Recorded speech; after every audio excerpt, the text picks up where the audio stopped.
Ijuru ry'Abera TV. Yesaya yaranditse aravuga ngo naba ari twe mwami Imana, naba ari twe, ahubwo ureke izina ryawe rihabwe icyubahiro. Hari abantu bashaka kuba abari bo mu murimo w'Imana, ariko ntibashake kuba Imana bariyo iba mu murimo wayo.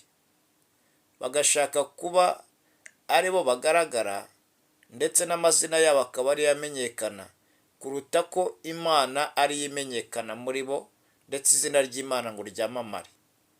Bene abo bantu barahari mu murimo w'Imana, baba bashaka yuko amazina yabo yamamara ku isi, izina ryabo rikaba ryo rivugwa cyane kuruta izina ry'Imana.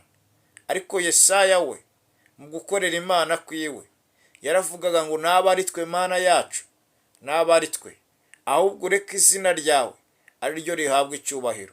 Dukwiriye kugira uwo mutima wo kugira ngo izina ry'Imana ryamamare mu buzima bwacu ndetse no ku isi hose, kuko misiyo yacu ni ukugira ngo izina rya Kristo rimenyekane mu bapagani, rimenyekane mu banyamahanga, abantu bataramenya Imana, abantu bakiri mu mwijima w'ibyaha.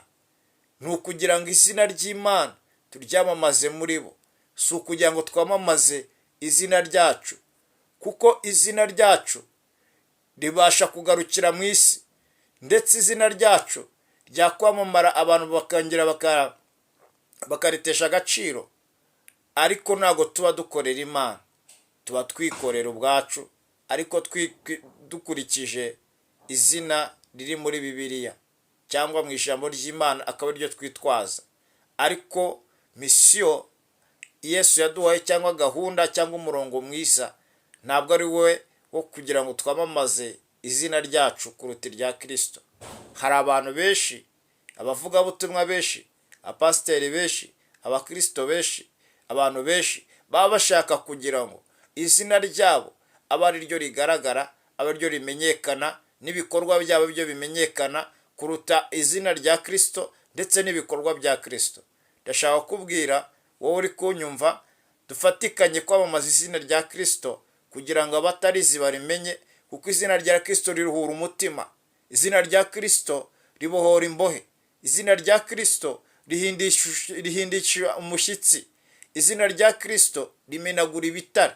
Iyo urivuze gusa hari izindi mbaraga zinjira mu bugingo bwawe, ariko izina ry'umuntu ibyo ararivuga ahubwo abantu bakuzura agahinda, bakuzura amaganya, bakuzura ubwibone, bakuzura umujinya kubera ko uri kubiyemeraho. Ariko iyo uvuze izina rya Kristo ribohora imigozi Satani yaboshye muri ba bantu, rikabohora, rigatsinda ibihome, kuko izina rya Kristo niryo rikwiriye kwamamazwa gusa mu bwoko bw'Imana.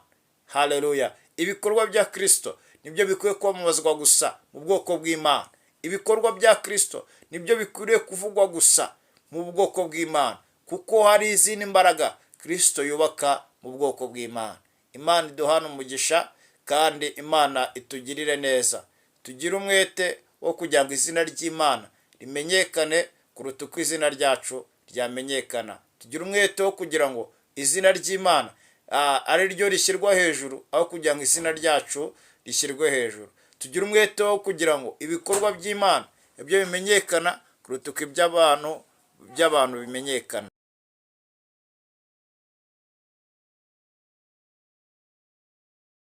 Ijuru ry'Abera TV.